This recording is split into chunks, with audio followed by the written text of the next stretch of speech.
आज है 7 सितंबर 2023 का गुरुवार। व्रत कथा संपूर्ण। जो बृहस्पतिवार के व्रत करते हैं उसे पर सदा ही भगवान श्री हरि विष्णु और माता लक्ष्मी की कृपा बने रहते हैं। तो भक्तों कथा को शुरू करते हैं। लक्ष्मी नारायण के चरणों में ध्यान करते हुए कथा को पूरे सुने। प्राचीन समय की बात है। भारत में एक राजा राज्य करता था।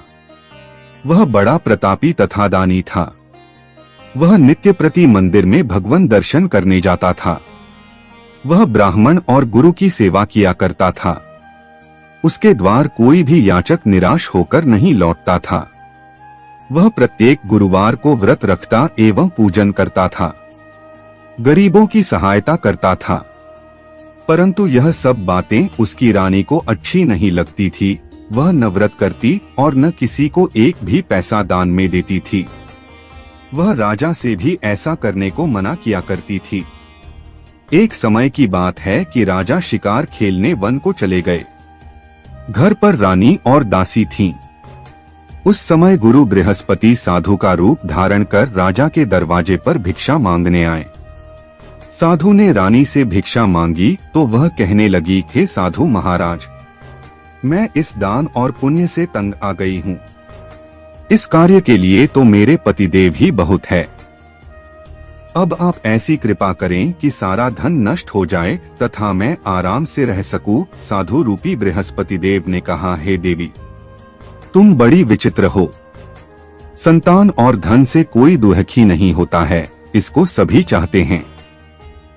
पापी भी पुत्र और धन की इच्छा करता है।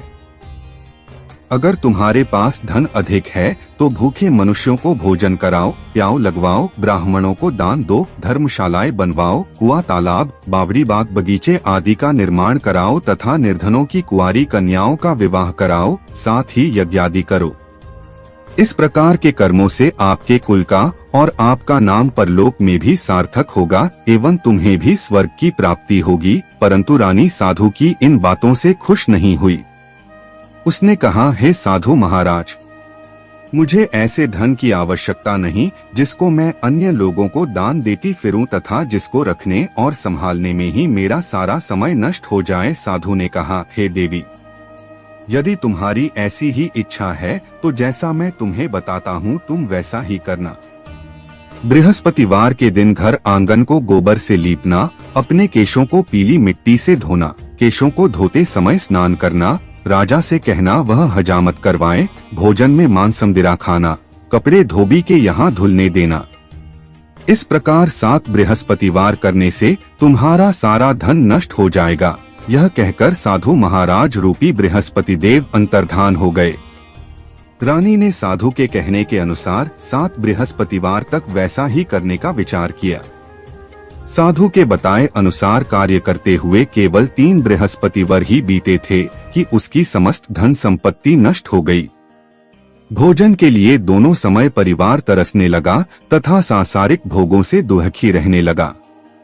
तब राजा रानी से कहने लगा कि हे रानी, तुम यहाँ पर रहो, मैं दूसरे देश को जाता हूँ। क्योंकि यहाँ पर मुझे सभी मनुष्य जानते हैं, इसलिए मैं यहाँ पर कोई काम नहीं कर सकता। मैं अब परदेश जा रहा हूँ, वहाँ कोई काम धंधा करूँगा, शायद हमारे भाग्य बदल जाएं। ऐसा कहकर राजा परदेश चला गया। वह वहाँ जंगल से लकड़ी काटकर लाता और शहर में बेचता। इस तरह जीवन व्यतीत करने लगा। इधर राजा के बिना रानी और दासियां दुखी रहने लगीं। किसी दिन भोजन मिलता और किसी दिन जल पीकर ही रह जाती। एक समय रानी और दासियों को 7 दिन बिना भोजन के व्यतीत करने पड़े तो रानी ने अपनी दासी से कहा, हे दासी, यहाँ पास ही के नगर में मेरी बहन रहती है। वह बड़ी धनवान है। तू उसके पास जा और वहाँ से 5 सेर बेझर मांग कर ले आ, जिससे कुछ समय के लिए गुजारा हो जाएगा। दासी रानी की बहन के पास गई। रानी की बहन उस समय पूजा कर रही थी। बृहस्पतिवार का दिन था। दासी ने रानी की बहन से कहा, हे रानी, मुझे आपकी बहन ने भेजा है, मुझे 5 सेर बेझर दे दो। दासी ने यह बात अनेक बार कही, परंतु रानी की बहन ने कोई उत्तर नहीं दिया, क्योंकि वह उस समय बृहस्पतिवार की कथा सुन रही थी। जब दासी को रानी की बहन से कोई उत्तर नहीं मिला तो वह बहुत दुखी हुई। उसे क्रोध भी आया। वह लौटकर रानी से बोली, हे रानी, आपकी बहन बहुत ही घमंडी है। वह छोटे लोगों से बात भी नहीं करती। मैंने उससे कहा तो उसने कोई उत्तर नहीं दिया। मैं वापस चली आई। रानी बोली, हे दासी, इसमें उसका कोई दोष नहीं है। जब बुरे दिन आते हैं तब कोई सहारा नहीं देता। अच्छे बुरे का पता विपत्ति में ही लगता है। जो ईश्वर की इच्छा होगी वही होगा। यह सब हमारे भाग्य का दोष है। उधर रानी की बहन ने सोचा कि मेरी बहन की दासी आई थी, परंतु मैं उससे नहीं बोली, इससे वह बहुत दुखी हुई होगी। आठ कथा सुन और विष्णु भगवान का पूजन समाप्त कर वह अपनी बहन के घर आई और कहने लगी, हे बहन, मैं बृहस्पतिवार का व्रत कर रही थी। तुम्हारी दासी हमारे घर गई थी, परंतु जब तक कथा होती है तब तक हम लोग न उठते हैं और न बोलते हैं, इसलिए मैं नहीं बोली। कहो, दासी क्यों गई थी? रानी बोली, बहन, हमारे घर अनाज नहीं था। वैसे तुमसे कोई बात छिपी नहीं है। इस कारण मैंने दासी को तुम्हारे पास 5 सेर बेझर लेने के लिए भेजा था। रानी की बहन बोली, बहन देखो, बृहस्पति भगवान सबकी मनोकामना पूर्ण करते हैं। देखो, शायद तुम्हारे घर में ही अनाज रखा हो। यह सुनकर दासी घर के अंदर गई तो वहां उसे एक घड़ा बेझर का भरा मिल गया। उसे बड़ी हैरानी हुई, क्योंकि उसने एक एक बर्तन देख लिया था। उसने बाहर आकर रानी को बताया। दासी अपनी रानी से कहने लगी, हे रानी, देखो, वैसे हमको जब अन्न नहीं मिलता तो हम रोज ही व्रत करते हैं। अगर इनसे इस व्रत की विधि और कथा पूछ ली जाए तो उसे हम भी कर लिया करेंगे। दासी के कहने पर रानी ने अपनी बहन से बृहस्पतिवार व्रत के बारे में पूछा। उसकी बहन ने बताया, हे रानी बहन, बृहस्पतिवार को सूर्योदय से पूर्व उठकर स्नान करके बृहस्पतिवार का व्रत करना चाहिए, लेकिन उस दिन सिर नहीं धोना चाहिए। बृहस्पतिवार के व्रत में चने की दाल और मुनक्कों से विष्णु भगवान का केले के वृक्ष की जड़ से पूजन करें तथा दीपक जलावें। उस दिन एक ही समय भोजन करें। भोजन पीले खाद्य पदार्थ का करें तथा कथा सुनें। इस प्रकार करने से गुरु भगवान प्रसन्न होते हैं, अन्न पुत्र धन देते हैं। इस तरह व्रत और पूजन की विधि बताकर रानी की बहन अपने घर लौट गई। रानी और दासी दोनों ने निश्चय किया कि वे बृहस्पति देव भगवान का पूजन जरूर करेंगी। 7 दिन बाद जब बृहस्पतिवार आया तो उन्होंने व्रत रखा। घुड़साल में जाकर चना और गुड़ बिन लाई तथा उसकी दाल से केले की जड़ में विष्णु भगवान का पूजन किया। अब भोजन कहाँ से आए?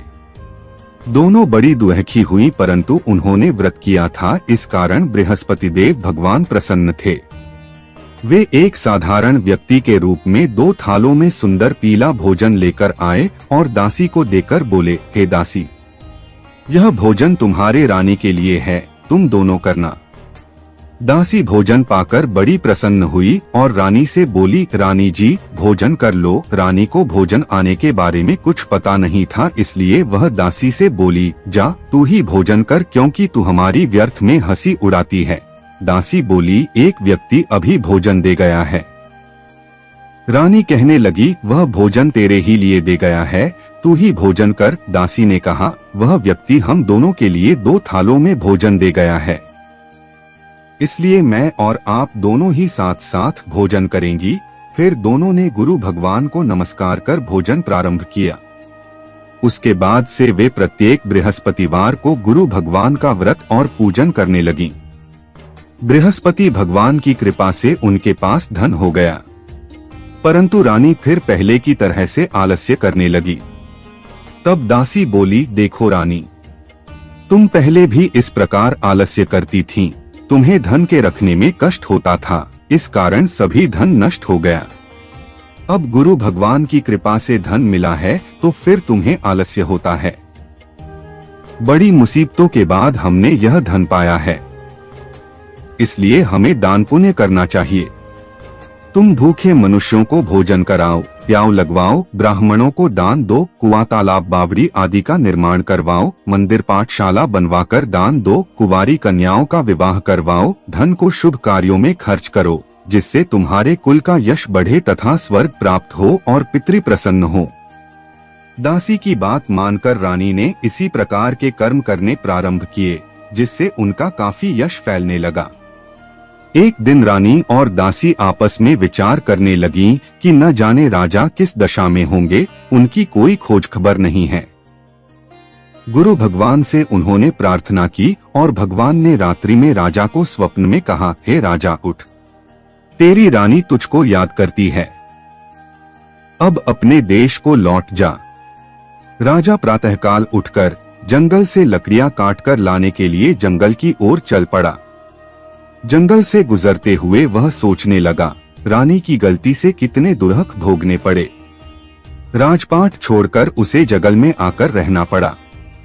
जंगल से लकड़ियां काटकर उन्हें बेचकर गुजारा करना पड़ा। उसी समय उस जंगल में बृहस्पति देव एक साधु का रूप धारण कर आए और राजा के पास आकर बोले, हे लकड़हारे, तुम इस सुनसान जंगल में किस चिंता में बैठे हो, मुझे बतलाओ। यह सुन राजा के नेत्रों में जल भर आया और साधु की वंदना कर बोला, हे प्रभु, आप सब कुछ जानने वाले हैं। इतना कहकर राजा ने साधु को अपनी संपूर्ण कहानी सुना दी। महात्मा तो स्वभाव से ही दयालु होते हैं। वे राजा से बोले, हे राजा, तुम्हारी पत्नी ने बृहस्पति देव के प्रति अपराध किया था, जिसके कारण तुम्हारी यह दशा हुई।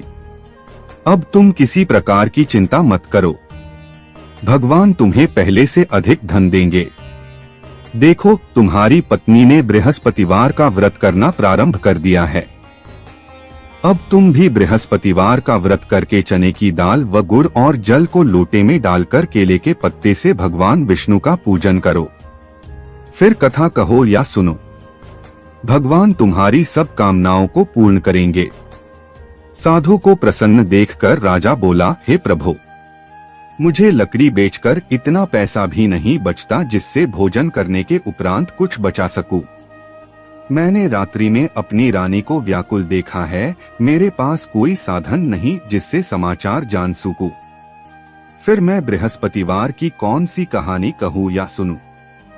मुझको तो कुछ भी मालूम नहीं है।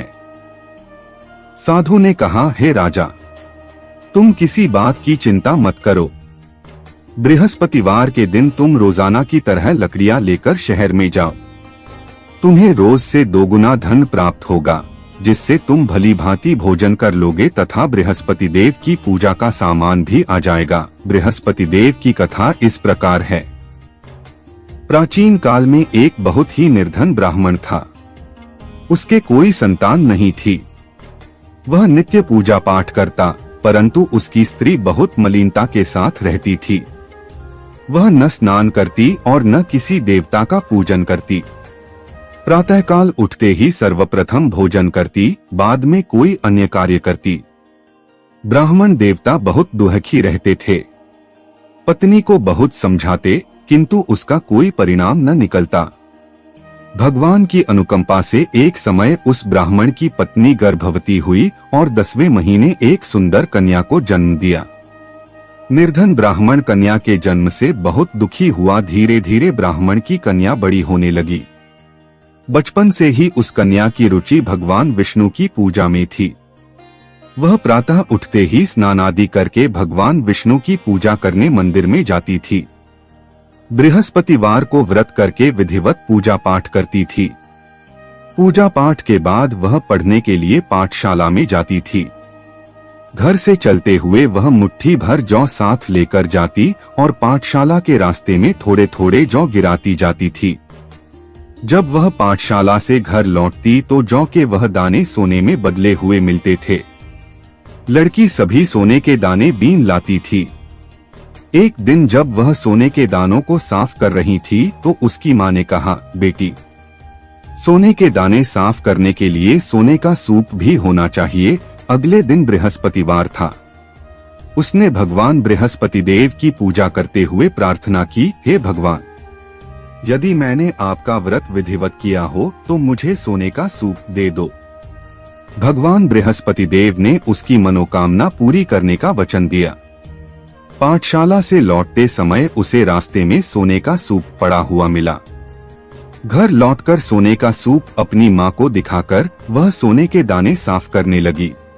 उसी समय नगर का राजकुमार उसके घर के पास से गुजरा। उस सुंदर लड़की को सोने के सूप में जौ साफ करते देख राजकुमार उस पर मोहित हो गया। महल में लौटकर राजकुमार ने राजा से उस लड़की से विवाह करने की इच्छा प्रकट की तो राजा ने ब्राह्मण को महल में बुलाकर राजकुमार से उसकी लड़की के विवाह की बात कही। ब्राह्मण तैयार हो गया। धूमधाम से उस लड़की का विवाह राजकुमार से हो गया। दुल्हन बनकर ब्राह्मण की लड़की महल में चली गई। लड़की के चले जाने से ब्राह्मण फिर निर्धन हो गया। उसे कई कई दिन भोजन भी नहीं मिलता था। बहुत दुखी होकर ब्राह्मण एक दिन अपनी लड़की के पास गया। अपने पिता से निर्धनता का समाचार सुनकर उसे बहुत सा धन देकर पिता को विदा किया। उस धन से ब्राह्मण कुछ दिन तो आराम से गुजर गए, लेकिन जल्दी ही फिर भूखों मरने की हालत हो गई। ब्राह्मण अपनी लड़की से धन लेने के लिए फिर महल में पहुंचा। लड़की ने पिता की बुरी हालत देखकर कहा, पिताजी, आखिर आप कब तक मुझसे धन लेकर जीवन यापन करेंगे? आप कोई ऐसा उपाय क्यों नहीं करते जिससे आपका घर धन संपत्ति से भर जाए? ब्राह्मण ने कहा, मैंने तेरी माँ को बहुत समझा लिया, पर उसकी समझ में कुछ नहीं आता। उसका फूहड़पन नष्ट हो तो घर की निर्धनता भी दूर हो जाए। तब कुछ सोचकर लड़की ने पिता से कहा, पिताजी, आप कुछ दिनों के लिए माँ को मेरे पास छोड़ जाओ। तब कुछ सोचकर ब्राह्मण पत्नी को लड़की के पास महल में छोड़ आया। लड़की ने अपनी माँ से कहा, माँ, तुम कल प्रातः उठकर स्नानादि करके भगवान बृहस्पति देव विष्णु जी की पूजा अवश्य करना। पूजा करने से तुम्हारी निर्धनता अवश्य दूर हो जाएगी। लेकिन उसकी माँ ने उसकी कोई बात नहीं मानी। तब क्रोधित होकर लड़की ने अपनी माँ को एक कक्ष में बंद कर दिया। सूर्योदय के समय माँ को उठाकर जबरदस्ती उसे स्नान कराया और फिर मंदिर में ले जाकर भगवान बृहस्पति देव की पूजा कराई। कुछ दिनों तक ऐसा करने से माँ की बुद्धि में परिवर्तन हुआ और वह स्वयं बृहस्पतिवार का व्रत रखने लगी। उसके व्रत रखने से ब्राह्मण के घर में भगवान विष्णु की अनुकंपा से धन की वर्षा होने लगी। दोनों पति पत्नी धन संपत्ति पाकर आनंद पूर्वक जीवन यापन करते हुए विष्णु धाम को चले गए। लकड़हारा बने राजा ने उन साधु से भगवान बृहस्पति देव की यह कथा सुनकर बृहस्पतिवार का व्रत करके भगवान विष्णु की पूजा की। उस दिन से उसके सभी क्लेश दूर हो गए। लेकिन अगले बृहस्पतिवार को कामकाज में अधिक व्यस्त रहने के कारण उसने भगवान बृहस्पति देव जी का व्रत नहीं किया। भगवान बृहस्पति देव लकड़हारे से क्रोधित हो गए और उसे भूल की सजा दी। उस दिन नगर के राजा ने नगर में घोषणा करके सबको सूचित किया, प्रत्येक नागरिक मेरे महल में भोजन करने आए। जो नहीं आएगा उसे अपराधी मानकर भारी दंड दिया जाएगा। लकड़हारा बने राजा ने उस नगर के राजा की घोषणा तो सुनी, लेकिन जंगल से लकड़ी काटकर लाने और उन्हें बेचने में देर हो जाने के कारण वह समय पर महल में भोजन करने नहीं जा सका। आठ राजा के सैनिक लकड़हारे को पकड़कर महल में ले गए। राजा ने उसे महल के एक कक्ष में बैठाकर भोजन कराया। उस कक्ष में एक खूंटी पर रानी का सोने का हार लटका हुआ था। लकड़हारा अकेला उस कक्ष में भोजन कर रहा था। तभी उसने एक आश्चर्यजनक घटना घटती देखी। देखते ही देखते वह खूंटी हार को निगल गई। थोड़ी देर के बाद राजा ने हार को गायब देखा तो लकड़हारे को कारावास में डलवा दिया। लकड़हारा मन ही मन अपने भाग्य को कोसने लगा। तभी उसे जंगल में मिले साधु का स्मरण हो आया। थोड़ी देर में भगवान बृहस्पति देव सन्यासी के रूप में उसके सामने प्रकट हुए और कहा, हे लकड़हारे, तूने भगवान बृहस्पति देव की पूजा नहीं की, इसी कारण तुम्हें कष्ट हुआ है। लेकिन अब चिंता मत करो। बृहस्पतिवार के दिन कारागार के दरवाजे पर तुम्हें कुछ पैसे पड़े हुए मिलेंगे। उन पैसों से भगवान बृहस्पति देव का व्रत करके उनकी पूजा करोगे तो तुम्हारे सब दुख नष्ट हो जाएंगे। बृहस्पतिवार के दिन दरवाजे पर पड़े मिले पैसों से चने और गुड़ मंगाकर लकड़हारे ने बृहस्पतिवार की कथा कही तो भगवान बृहस्पति देव ने प्रसन्न होकर उस नगर के राजा को स्वप्न में लकड़हारे को कारागार से मुक्त करने को कहा। सुबह राजा ने अपने कक्ष में आकर देखा तो खूंटी पर रानी का हार टंगा हुआ था। राजा ने लकड़हारे को मुक्त कर दिया और उसे धन और आभूषण देकर विदा किया। लकड़हारा बना राजा उस नगर से चलकर अपने नगर में पहुंचा तो उस नगर में कुएं, धर्मशाला, बाग बगीचे देखकर बहुत प्रसन्न हुआ। राजा ने किसी से पूछा, ये कुएं धर्मशालाएं किसने बनवाई हैं? सबने उसे बताया कि ये सब रानी और उसकी दासी ने बनवाए हैं। राजा महल में पहुंचा तो रानी ने उसका भव्य स्वागत किया। तब राजा ने निश्चय किया कि सप्ताह में एक बार तो सभी बृहस्पति देव का व्रत तथा पूजन करते हैं, परंतु मैं प्रतिदिन व्रत किया करूंगा तथा दिन में 3 बार कथा कहा करूंगा। अब राजा हर समय दुपट्टा में चने की दाल बांधे रहता तथा दिन में 3 बार बृहस्पति देव की कथा कहता। कुछ दिनों के बाद राजा को अपनी बहन की याद आई। एक दिन घोड़े पर सवार होकर राजा अपनी बहन से मिलने चल दिया। अभी राजा नगर के बाहर पहुंचा ही था कि उसने कुछ लोगों को एक शव को ले जाते हुए देखा। राजा को स्मरण हो आया कि आज उसने किसी को बृहस्पतिवार की व्रत कथा नहीं सुनाई है। राजा ने उन लोगों को रोककर कहा, भाइयों, आप शव को ले जाने से पहले मुझसे बृहस्पतिवार की कथा सुन लें। लोगों ने राजा पर क्रोधित होते हुए कहा, तुम पागल तो नहीं हो? लेकिन कुछ बड़े बूढ़े लोगों ने कहा, अच्छा भाई, साथ में चलते चलते तुम अपनी कथा भी सुना लो।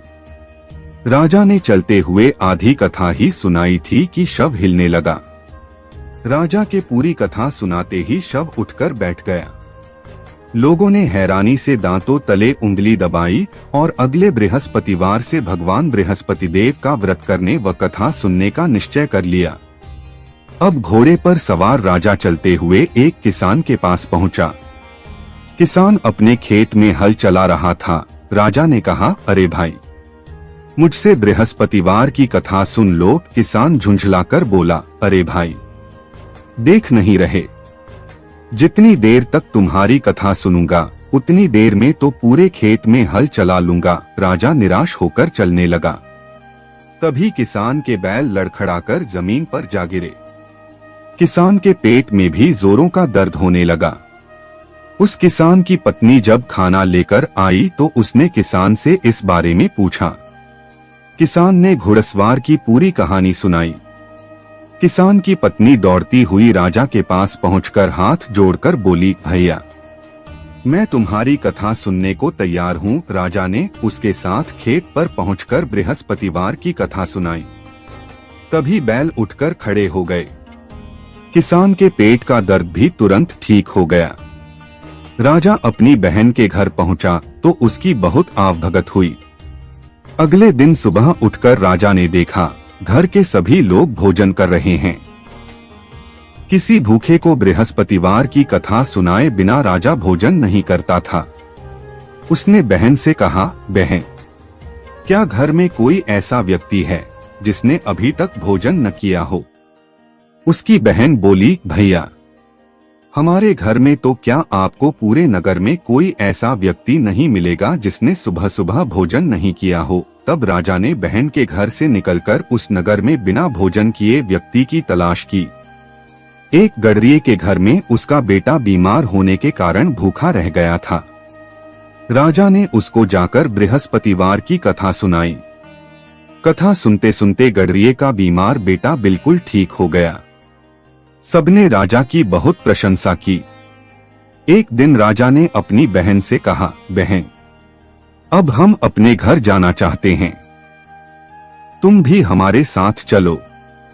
कुछ दिन वहां रहकर लौट आना। राजा की बहन ने अपनी सास से पूछा तो सास ने ताने देते हुए कहा, बहू, मायके जाना हो तो अकेली जाना, मेरे पोतों को नहीं ले जाना। तुम्हारे भाई के कोई संतान नहीं है। कहीं तुम्हारी भाभी मेरे पोतों पर कोई जादू टोना न कर दे। दूसरे कक्ष में बहन की सास की बातें सुनकर राजा दुखी मन से अकेला ही अपने नगर को लौट गया। रानी ने राजा से कहा, आप तो अपनी बहन को साथ लाने की बात कहकर गए थे, फिर बहन को साथ क्यों नहीं लाए? तब राजा ने दुखी होते हुए कहा, रानी, हम निसंतान हैं, इसलिए कोई हमारे घर आना पसंद नहीं करता। रानी ने राजा को समझाया, हे प्राणनाथ, हमें बृहस्पति देव ने सब कुछ दिया है, अब भगवान बृहस्पति देव हमें संतान भी अवश्य देंगे। बृहस्पतिवार को विधिवत व्रत करते हुए राजा रानी ने भगवान बृहस्पति देव से संतान के लिए प्रार्थना की। कुछ दिनों के बाद उन्होंने स्वप्न में दर्शन देते हुए कहा, हे राजन, तेरी मनोकामना अवश्य पूरी होगी। 1 सप्ताह बाद ही रानी गर्भवती हो गई। 10वें महीने रानी ने एक सुंदर पुत्र को जन्म दिया। राजा रानी जीवन पर्यंत बृहस्पतिवार का व्रत करते रहे। उनके घर में धन की वर्षा होती रही। इस तरह आनंद पूर्वक जीवन यापन करते हुए राजा रानी भगवान बृहस्पति देव की अनुकंपा से मोक्ष को प्राप्त करके सीधे बैकुंठ धाम पहुंच गए। बृहस्पतिवार को विधिवत व्रत करके जो स्त्री पुरुष भगवान विष्णु की पूजा करते, भगवान उनकी सभी मनोकामनाएं पूरी करते हैं। तो कथा ऐसी तरह समाप्त होती है। बृहस्पति देव की जय। लक्ष्मी नारायण के चरणों में मेरा बार बार प्रणाम है। मैं यही चाहूंगा सभी का मनोकामना पूरा हो। वीडियो पसंद आई हो तो लाइक कीजिए और चैनल को सब्सक्राइब कीजिए। इंदल वॉइस चैनल को।